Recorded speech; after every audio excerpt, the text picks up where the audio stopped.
Ganga express की शानदार प्रस्तुति। दुर्गा मैया की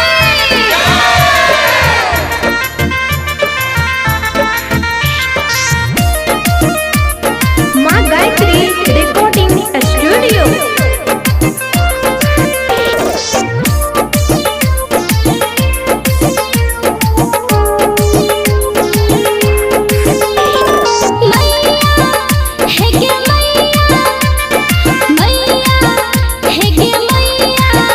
बड़ी मेहनत से मूर्ति बने लोगे हम।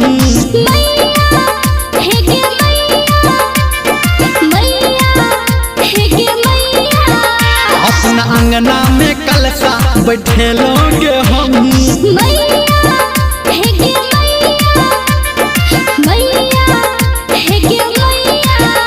लाइव पंडित पूजा करे लोगे हम।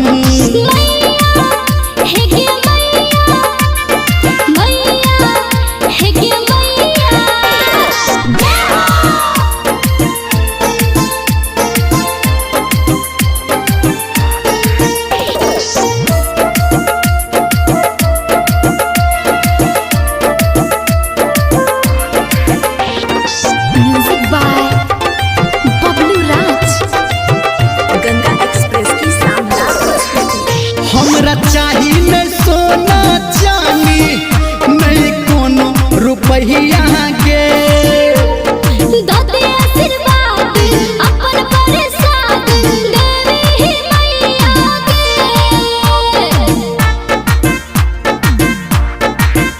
हमरा चाहिए नहीं सोना चांदी, नहीं कोनो रुपया के।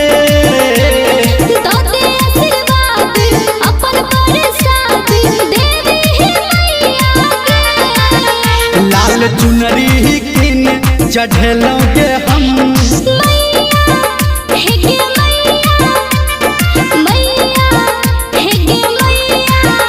हलवा पूरी के भोग लगे लोगे हम।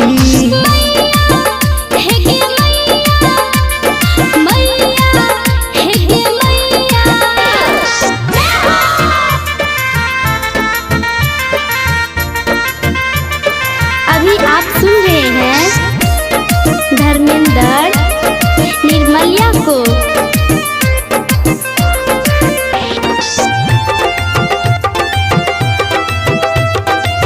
गंगा एक्सप्रेस की शानदार प्रस्तुति।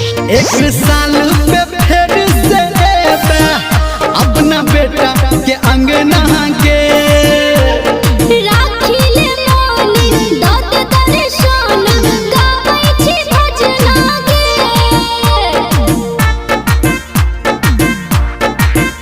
एक साल पे घूम के अपना बेटा के अंगना के।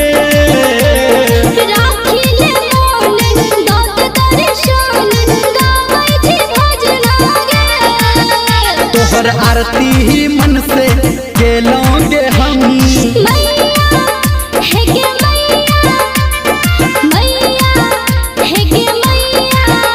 तोरा दर पे सर के झुके लोगे हम।